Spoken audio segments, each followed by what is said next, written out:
Hello, good morning everyone. कैसे हैं आप लोग?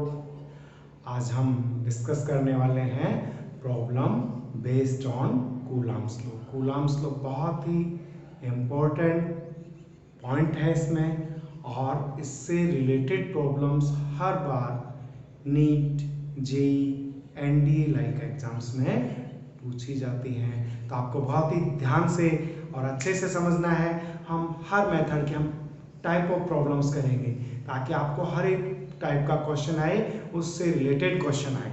Okay, let's start. Question first. 2 point charge Q1 and Q2 are placed at a distance r. Electrostatic force in air between two is F. At what distance? At what distance? Electrostatic force. Electrostatic force remains same after dip into a dielectric medium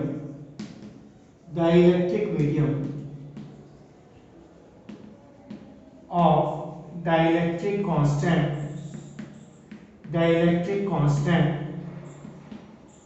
epsilon r. Okay, question क्या है? जब इनको हमने air में रखा तो electric force कितना है बेटा? F। और जब हम डाइलेक्ट्रिक मीडियम में रख रहे हैं तो फोर्स वापस कैसा? सेम फोर्स आ रहा है। तो हमें क्या पूछना है? एट व्हाट डिस्टेंस, किस डिस्टेंस पर फोर्स विल बी सेम। तो हम देखो, फोर्स इन एयर जो F लिखा है equal to force in dielectric medium. ये क्वेश्चन में हम हर बार कहते हैं ना, हर क्वेश्चन का जो आंसर या उसका कॉन्सेप्ट है वो उस क्वेश्चन में ही छुपा रहता है कि आप फोर्स सेम क्या है। एयर, तो एयर में क्या होता है? 1/4 pi epsilon not Q1 Q2 upon r square according to Coulomb's law. In medium 1/4 pi epsilon not into dielectric constant हो लेते हैं यहाँ पे Q1 Q2 upon at what distance? Suppose distance is r dash square. बस अब solve कर लेंगे कि आप देखो ये कैंसिल हो ही रहा है। ओके, Q1 Q2 कैंसिल हो ही रहा है, तो हमारे पास क्या बचा? r square. इधर तो इधर बचा एप्सिलॉन r डैश स्क्वायर, और r डैश हमें फाइंड करना था, क्या आ गया? r upon under root epsilon r। तो समझ में आ गया होगा शायद अच्छे से। तो क्वेश्चन को उलझाइए मत, आप बिल्कुल सिंपली तरीके से जैसा क्वेश्चन दिया आप बिना किसी डायलॉग बाजी के सॉल्व कर दीजिए, कोई प्रॉब्लम नहीं होगी। Next question. Okay,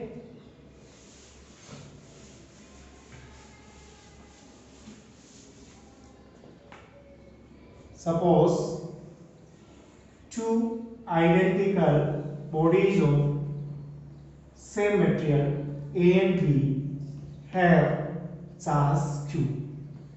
two identical conductor bodies ले लेते हैं जिन पर चार्ज कैसा है? Q। And third neutral identical body is same, है ना?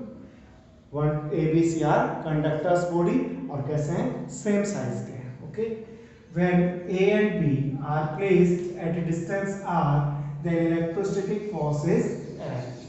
If now body C, conductor body C is touch with A and then replace, हम इसको उठा के ले गए, यहाँ टच करा रहे हैं, फिर वापस रख दिया। Now body C touch with B and then replace here, फिर यहाँ से इसको यहाँ ले गए, फिर वापस रख दिया। Now electrostatic force between A and B will be। Question समझ में आ गया होगा। एट फर्स्ट जब ये दो बॉडीज थी, फोर्स F लग रहा था, थर्ड बॉडी कंडक्टर बॉडी को टच करा के यहाँ रखा, फिर इसको यहाँ रखा, वापस रखा। अब पूछ रहे हैं what will B electrostatic force between two. इन्हीं में A और B में पहले F था, अब कितना होगा? तो कैसे फाइंड करेंगे? देखो बेटा, आप लोग इसको टच कराएंगे तो ये कौन सा मेथड हुआ? कंडक्शन। कौन सा मेथड हुआ बेटा? कंडक्शन। ठीक है।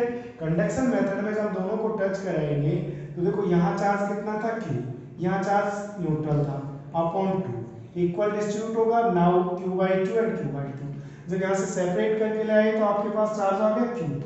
अब इसके पास लेके गए, यहाँ टच कराया, here is Q and here is Q/2, तो देखो फिर से इक्वल डिस्ट्रीब्यूट कर दो, Q + Q/2/2 कितना हो गया 3Q/4। तो अब आपको पता लग गया नाउ चार्ज ऑन ए पर कितना चार्ज हो गया Q, now charge on B, अब चार्ज यहाँ कितना हो गया 3Q/4 and now charge on C भी पूछा जाए तो 3Q/4 ओके।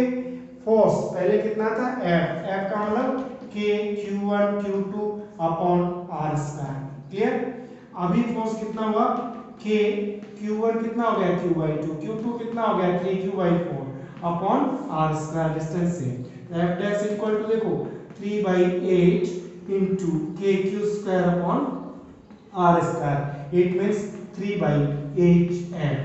आंसर क्या हो गया 3/8F। तो क्लियर, आप सब लोगों को अच्छे से समझ में आया। चलो नेक्स्ट अपन और फटाफट क्वेश्चन करते हैं। ये तो सिंपल क्वेश्चन आपको बताएगी। नेक्स्ट और भी बहुत सारे अच्छे क्वेश्चंस आने वाले हैं। एक क्वेश्चन देखो, इस तरह के क्वेश्चन बहुत सारे पूछे जाते हैं एग्जाम्स में, कई बार पूछे। Suppose 2 charge balls are suspended with 2 strings of equal length and mass m, charge is q. In equilibrium, it's make an angle theta with vertical and horizontal distance x. क्या पूछ रहे हैं? If in equilibrium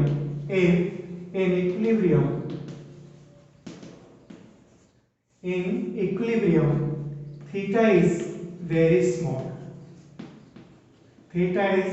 small, then find horizontal distance between the balls, horizontal distance x between charged ball। हमें ये x find करनी है। Question समझ में आया अपने आपके? अच्छे से नोट कर लीजिए क्वेश्चन को। बहुत ही अच्छा क्वेश्चन है और इससे रिलेटेड क्वेश्चन बहुत बार आ चुके हैं कि दो स्ट्रिंग्स हैं, स्ट्रिंग्स की दोनों की लेंथ L है, मास m है, चार्ज q है। ओके, जब ये को सस्पेंड करते हैं तो हमें पता है mg के कारण ये दोनों पास आती हैं, लेकिन q और q रिपेल करते हैं इसलिए दूर आती हैं। इक्विलिब्रियम में जब यहाँ रुक जाती है, बैलेंस हो जाती है, तो theta is very small, then x will be. तो कैसे सोल्व करोगे? देखो बेटा, mg सोचना ही नहीं, वर्टिकल डाउनवर्ड। देखो स्ट्रिंग जहां से कनेक्ट हो रखी है तो टेंशन फोर्स T, इसको बैलेंस करने के लिए हम कंपोनेंट्स लेते हैं। देखो ये थीटा हुआ तो देन ये भी थीटा हुआ, तो हमारे पास ये T है, थीटा की तरफ क्या बना T cos थीटा, और परपेंडिकुलर कंपोनेंट इधर क्या बना T sin theta. Okay, T sin theta को कौन Q और Q में repulsion force F equal to K Q square upon x square according to Coulomb's law. तो ये देखो T sin थीटा किससे बैलेंस हो रहा है बेटा? यहाँ पे नोट कर दीजिए, T sin थीटा बैलेंस हो रहा है K Q square upon x square. Clear? T cos theta किससे बैलेंस हो रहा है बेटा? बोलो तो। अरे T cos थीटा, सर बोला ना, क्या बोला? T cos theta equal to mg, good. Okay, और sin theta upon cos theta कर ले तो देखो ये कैंसिल हो जाएगा। tan थीटा इक्वल टू हमारे पास आया k q square upon mg x square. Clear? Okay sir, tan theta निकालना है, यहाँ से निकालिए। tan theta equal to perpendicular upon base, perpendicular तो ये x/2 और x/2 ले लेंगे, ये नहीं हमारे पास है। तो हियर फॉर हेल्प हमें क्या दिया है? Theta is very small, theta is very small. और जब ये बहुत छोटा है तो tan थीटा को थीटा, sin थीटा को theta equal to approximate sin theta, sin theta यहाँ से परपेंडिकुलर अपॉन हाइपोटेन्सिव तो x/2 है। ये हमारे पास tan थीटा की वैल्यू आ गई। तो इस इक्वेशन में tan थीटा की वैल्यू लिखते हैं यहाँ पे x/2l equal to k q square upon mg x square. क्या फाइंड करना है आपको बेटा? क्या फाइंड करना है बोलो तो? x। सर x फाइंड करना है, लेकिन x हमें नीचे नहीं दिख रहा है, कोई बात नहीं, हम ऊपर लिख देते हैं इसको। देखो दोनों इक्वेशन में हम इसको यहाँ लिख देते हैं। जब हमारे पास ये आया tan थीटा की वैल्यू समझ में आई बेटा? यहाँ से निकालेंगे tan theta equal to approximate sin theta जब स्मॉल होता है x/2l, यहाँ पुट करिए। देखो x/2l इक्वल टू, यहाँ पर जो वैल्यू है इसको पुट करिए, k q square mg x square. तो देखो यहाँ जो x square into x square x को फाइंड करना है ना, देखो कितना आ गया 2k q square l upon mg, ये यहाँ चला गया नहीं, x क्यूब है, सो इनको मिटा दो बेटा। Okay, x equal to 2k q square l upon mg, power हो गया 1/3। This is the answer of x। कई बार ये ऑप्शन नहीं मिले तो सर क्या करें, तो आप x की वैल्यू पुट कर सकते हो 1/4 पाई एप्सिलॉन नॉट, या 2k है तो इसको 2 को हटा दो, x इक्वल टू हम q square l upon 2 pi epsilon not mg भी ले सकते हैं, और ये बनता है। और ध्यान रखना यदि यहाँ पर कुछ अपने को by the way l constant जैसे लेंथ mg सब कांस्टेंट है, चार्ज तो चार्ज x प्रोपोर्शनल टू क्या ले सकते हैं, देखो x प्रोपोर्शनल टू यहाँ पे q स्क्वायर इनटू 1/3 भी है बेटा, तो क्या आया x प्रोपोर्शनल टू कितना है, q का पावर 2/3। l की बात करें तो x प्रोपोर्शनल टू l का पावर कितना है 1/3। ओके, तो ये क्वेश्चंस में आपके हेल्प करेंगे। आपने बहुत ही जबरदस्त कंसेप्ट सीख लिया है, आप सोल्व करते रहिए। और नेक्स्ट क्वेश्चन मैं आपसे पूछने वाला हूं जो नीट में पूछा गया था एक बार, कब 2013, 7 इयर्स पुरानी बात कर रहे हैं, पुरानी बात करते हैं लेकिन क्वेश्चन नए सीखते हैं हम। ओके, एक्सपीरियंस को काम में लेते हुए आगे कैसे सोल्व करेंगे, देखो आप क्वेश्चन क्या पूछा था आपके समझ में आ जाएगा। यहाँ दो स्ट्रिंग दी हमें और एल की ना बोल के इसने थोड़ा सा चेंज किया, तो चार्ज बोल एज इट हमारे पास है Q. Now vertical length height is y and in balance condition distance between two ball is r. If the tie at the height y/2, इनको अपर लेंथ से y/2 पर टाई करके बांध के फिर से इनको लटकाया गया है। Now distance between two is r dash will be, अब ये क्या होगा, आपको ऑप्शंस दिए जा सकते हैं, r upon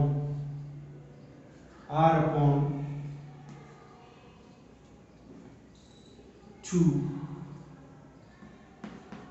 r upon 2 1/3, r upon √2 और r upon 2 1/4, ऐसे चार ऑप्शन दे दिए।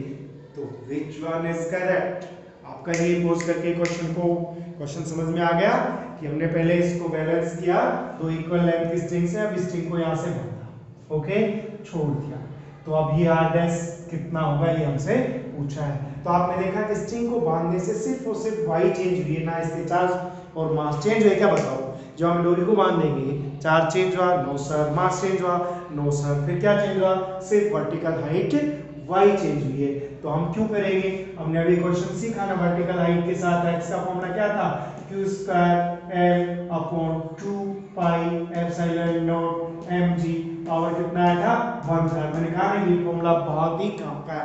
अब आप इसमें नोट करो क्या चेंज हुआ, क्या लेंथ चार्ज चेंज हुआ बोल्स का, नहीं हुआ सर, तो फिर क्या चेंज हुआ, चार्ज चेंज हुआ, नहीं हुआ, सिर्फ वर्टिकल हाइट चेंज हुई है, mg नहीं चेंज हुआ। तो वर्टिकल हाइट अपने पास चेंज हुई है, तो यहाँ देखो x प्रोपोर्शनल टू l के साथ क्या रिलेशन है 1/3। ओके, तो हम देखो x1 y1 अपॉन क्या लिख दे भाई y2, है ना, देखो यहाँ पे क्या चेंज हो रहा है वो चीज हम देख लेते हैं। तो वहां पर जो x डिस्टेंस था देखो ये लिखा हुआ था, यहाँ पे x की जगह क्या है r, हम ऐसे कर सकते हैं, देखो x1 upon x2 l1 upon l2 power 1/3। x1 initial कितना है r, फाइनल कितना है r डैश, इनिशियल कितना दिया हुआ था y और फाइनल कितना दिया हुआ था y/2, पावर कितना हो गया 1/3। ओके, y से y कैंसिल हो गया, क्या बचा बेटा r अपॉन r डैश, 2 का पावर 1/3 ऊपर गया, ये आया रिलेशन। क्या फाइंड करना था r dash equal to r/2 का पावर 1/3, सर यही तो हम बोल रहे थे कि second is right answer, second is right answer. तो आपके समझ में आया होगा अच्छे से। ओके, और अब नेक्स्ट क्वेश्चन हम कर रहे हैं। अगला क्वेश्चन देखिए, एक और क्वेश्चन लेते हैं, बहुत ही शानदार सा क्वेश्चन हम ले रहे हैं। क्या two charge ball suspended in air, string length, mass m and charge is q। अब क्वेश्चन में क्या पूछ रहे हैं, an angle with vertical is theta। Question दिया, if whole system is dipped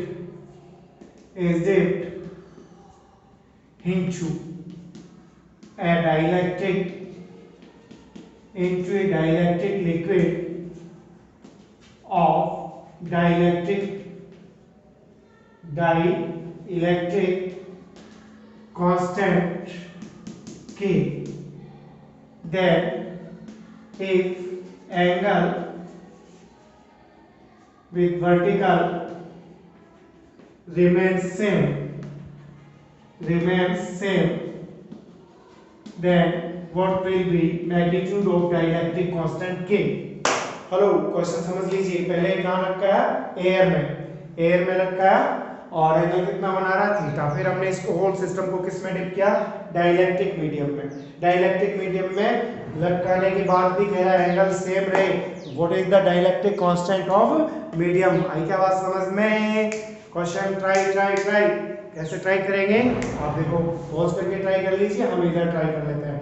देखो सोल्व करेंगे पहले किस में, एयर में। तो एयर में हमने देखो ये मेथड आपको बताया था, mg है tension force T, this one is theta, it means this one is T cos theta, this one is T sin theta, and electric force is F। Q and Q में electrostatic force is F। यहाँ से हमने solve किया था कि क्या solve किया था सर, आप बताइए, फिर से बताइए, फिर से सुन लीजिए। T sin theta equal to, देखो F, T cos theta equal to mg आया था कि, इसको हम करें तो tan थीटा इक्वल टू क्या आएगा बेटा, F by mg। आया नहीं आया, tan theta equal to mg आया। लेकिन अब हम बात क्या कर रहे हैं, पहले किस में था ये, इन एयर, अब किस में है भाई, इन डाइलेक्ट्रिक मीडियम। है नहीं है। क्वेश्चन में क्या दिया, कहते क्वेश्चन में कॉन्सेप्ट छुपा हुआ, क्या दिया, एक angle remains same, tan theta. फिर हमने डिप किया, सपोज अब थीटा डैश, तो इक्वल टू क्या करते हैं, tan थीटा डैश। तो डिप करने से क्या चेंज हुआ, देखो हमने इसको डिप कर दिया होल सिस्टम को। तो जैसे ही डिप करेंगे बेटा, वर्टिकल फोर्स लगेगा अग्निश्वर, कौन सा, बायोन्सी, गुड, अब thrust force, buoyancy force liquid का, तो ये m' अपवर्ड लगा। ओके, डाइलेक्ट्रिक मीडियम में इलेक्ट्रोस्टैटिक फोर्स, देखो पहले कितना था हमने पढ़ा था, dielectric force in medium is F upon क्या होता है, K। F by K पढ़ा था कि नहीं पढ़ा था। तो देखो tan थीटा की वैल्यू यहाँ पुट कर दीजिए, F by mg। अब डाइलेक्ट्रिक मीडियम में F की जगह क्या लिखोगे, F by K लिखोगे। mg, देखो mg कितना हो गया, अब थ्रस्ट फोर्स कितना है, m'g, तो इफेक्टिव वेट कितना हो गया, mg माइनस m'g। हुआ नहीं हुआ सर, F से F कैंसिल हो गया, mg equal to K, mg को बाहर ले लो, क्या बचा, 1 माइनस m' अपॉन m। क्लियर, नहीं दिखा तो ऊपर ले लो, सोल्व कर ही लोगे आप अब इसको। और मास क्या होता है बेटा, मास वॉल्यूम इनटू डेंसिटी। तो suppose density of material is rho and density of liquid is sigma, then what will be formula। देखो अब देखो क्या फॉर्मूला है हमारे पास, mg से mg कैंसिल हो गया बेटा, तो क्या फॉर्मूला है, 1 equal to K 1 minus m' volume into density, volume cancel हुआ, K इक्वल टू आ गया 1 upon 1 minus rho by sigma. Clear? बहुत ही अच्छा क्वेश्चन। एक बार पहले ए ट्रिपल में पूछा हुआ है, वहां में डाटा गिवन था a flow equal to 1.6 gram per semi cube and sigma is 0.8 gram per semi cube, then what will be K. तो आप यहां वैल्यू लिख दीजिए, वहां पे आंसर आ गया था अपने पास के इक्वल टू 2। तो समझ में आया? इस तरह से आप क्वेश्चन करते रहिए, और भी इंटरेस्टिंग क्वेश्चन हम लाने वाले हैं। और क्या इंटरेस्टिंग हो सकता है इसमें? देखो एक और भी बहुत ही सुंदर क्वेश्चन जेई में पूछा गया है।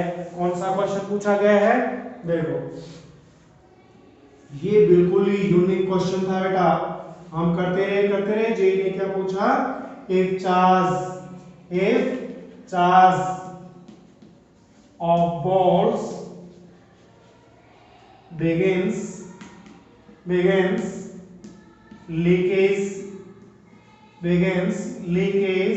with a constant rate, then what should be speed of balls to each other? Question समझ में आया क्या? अब समझो अच्छे से कि देखो बॉल्स को लटकाया, स्ट्रिंग से लटकाया, वही चीज है, लेंथ है, चार्ज q है, मास m है, लटका दिया।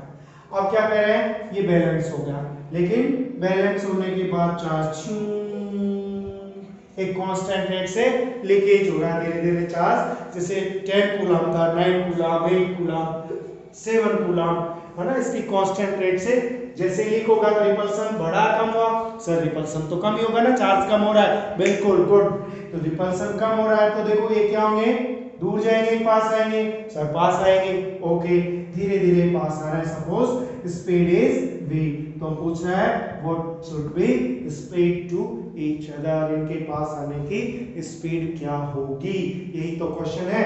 ओके, तो यहां पर देखो लेंथ चेंज हुई नहीं चेंज हुई, मास चेंज हुआ नहीं चेंज हुआ, चेंज क्या हो रहा है? चार्ज क्यू, और ये भी किस रेट से?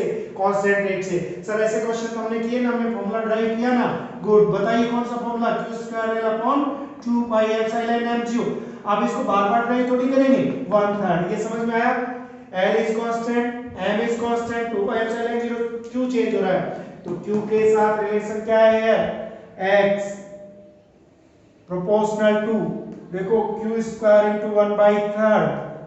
दिस वन अब अपना काम हो जाएगा। इस चीज को पकड़ गए तो पकड़ गए क्या इस कॉन्सेप्ट को कि x और चार्ज का रिलेशन क्या है? x proportional to q, 2/3। Okay, तो अब देखिए कैसे सोल्व करना है सर। अब इसको पकड़ेंगे कांस्टेंट रेट को। देखो ये हमारे पास आया, और यहां पर q प्रोपोर्शनल टू लेंगे तो x 3/2 ले सकते हैं। ओके, इसको उल्टा ले तो ओके सर। और हम रेट कैसे निकालेंगे? लीकेज रेट dq/dt, क्योंकि हमें गिवन है, ये हमें गिवन है। देखो q यहां पे कोई कांस्टेंट ले लें, k, जो भी इन सब का रख के, x 3/2 ले लिया हमने, कोई भी कांस्टेंट k। ओके, तो अब देखो कितना हुआ भाई? पावर बाहर, पावर -1 करो, 1/2 dx/dt, differentiate with respect to t। Okay, तो यहां पर देखो dx/dt समझ में आ गया होगा, dq/dt equal to 3/2 constant k x 1/2 into dx/dt क्या हो गया? स्पीड। और देखो यहां है v, देखो ये कांस्टेंट है, ये सब कांस्टेंट है, v प्रोपोर्शनल टू 1/x/2 आदमी हुआ। इट मींस यहां से v प्रोपोर्शनल टू x की पावर -1/2 हुआ या नहीं हुआ? This one is correct answer. यही ऑप्शन गिवन थे जेई में, ये जो क्वेश्चन पूछा तो इस तरह के ऑप्शन दिए हुए थे, तो समझ में आ गया होगा। और अब हम नेक्स्ट क्वेश्चन की ओर बढ़ते हैं बिना टाइम खराब किए। नेक्स्ट क्वेश्चन इज एक और बहुत ही शानदार क्वेश्चन हम लेने वाले हैं। देखो शानदार क्वेश्चन क्या है भाई? देखो अब हम पैटर्न चेंज कर रहे हैं। एक पैटर्न ये था, एक पैटर्न ये लिया हमने। Suppose A charge road of length L have total charge Q which distribute equally in whole length of conductor rod and a point charge q is placed at a distance d, then what will be electrostatic force between two. तो कुछ बच्चे ऐसे करते हैं sir, according to Coulomb's law F equal to Q1 Q2 Q1 Q2 upon total distance ले लेंगे sir हम D plus L का होल स्क्वायर, ऐसे कर दोगे तो बेटा आंसर चला जाएगा गलत। तो फिर कैसे करें, ऐसे क्यों नहीं किया, अकॉर्डिंग टू कूलम्ब्स लॉ हम ले रहे हैं, तो Coulomb's law is applicable only for point charge, Coulomb's law is only applicable for point charge, not यहाँ पे पॉइंट चार्ज नहीं, यहाँ पे तो चार्ज क्या हो रहा है, डिस्ट्रीब्यूट हो रहा है, कितनी लेंथ में, L लेंथ में। फिर कैसे करें सर, हम डिफरेंशिएशन मेथड अपनाएंगे, कैसे अपनाएंगे, देखो यहाँ एक स्मॉल पार्ट चूज करते हैं जिसकी लेंथ हमने क्या ले ली dx, और इस पर पॉइंट चार्ज क्या सपोज कर लिया dq स्मॉल चार्ज, और यहाँ से इसकी डिस्टेंस हमने ले ली x। सर अब तो हम कूलम्ब्स लॉ लगा सकते हैं भाई नोट, अब लगा सकते हो, यहाँ पे पॉइंट चार्जेस को सपोज करो, यहाँ पे ये है according to Coulomb's law k q1 का मतलब dq ले लो, q2 का मतलब q ले लो, अपॉन क्या कर दिया भाई x स्क्वायर, ये डिस्टेंस जो है हमारे पास। अब dq को सोल्व करो, dq equal to total charge कितना था रोड पर यूनिट लेंथ कितना है dx, अरे भाई l लेंथ पर चार्ज कितना q, पर यूनिट लेंथ कितना q बाई l, और dx पर कितना होगा, तो हमें dq की वैल्यू मिल गई, नहीं मिल गई है, तो dq की वैल्यू आप पुट नहीं करोगे क्या, करो तो df equal to k q, ये लिख रहा हूं by l x square to q into dx, total force constant k q l तो रख लो, इंटीग्रेशन करेंगे 1 upon x square into dx, integration method लगाया, कहां से कहां तक करेंगे, देखो फर्स्ट एंड की लेंथ यहां से यहां तक की लेंथ d, तो लिमिट लगाए lower limit d, d2 final length, ये लेंथ कितना हो रहा है बेटा d प्लस l, ऊपर नहीं दिख रहा नीचे देखो, ये अपने पास d और ये लेंथ कितना, तो टोटल लेंथ कितना हो गया d प्लस l, तो अपर लिमिट कितना लगाएंगे d प्लस l, और सोल्व कर दीजिए इसको, देखो f equal to k q upon l, integration 1 upon x square का minus 1 upon x, lower limit d upper limit d plus l, तो f equal to k q upon l, ये minus sign मैंने यहाँ ले लिया, upper limit minus lower limit ले लूं, okay solve तो हम भी कर देंगे, कर दो बेटा, लेकिन मैं भी कर देता हूं फटाफट, d into D plus L, और ऊपर यहाँ पे आया d, यहाँ पे आया d minus l, sign change हो गए, d से d कैंसिल हो गया, l से l कैंसिल, और माइनस से माइनस भी चला गया, तो k q upon d into d plus l, this answer is right answer. तो नीचे लिख दिया, यहाँ लिख देते हैं, ऊपर लिख देते हैं f equal to k q upon d into d plus l, okay.